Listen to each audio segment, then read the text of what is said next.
कसाय सांगे बाप कष्टाचा कावाडी शबाश ऊस मळ्यात तोडतोला आकर पोरांना ठेवूनी कांड ऊसाच चकतोया खली खवीस फाटलेला तुई दोऱ्यानं शिवल्यानं माझ्या बापाच्या दोतराला सदा ठिगाळ जोडल्याला आली जत्रा गावाची ठिकाणी जायाचा अन उदार पादार आपड पोरांना नाहीचा जुन्या पाण्या कपड्यावर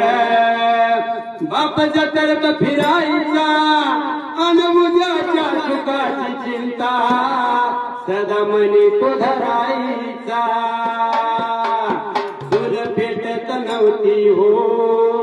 3 दिवसाच्या घराला पहिली बर जाण्यासाठी बाप गावात फिरला की बापा आहे म्हणून काय सांगितले हा कसं माहित आहे का कसाय या मुलगीचा बाप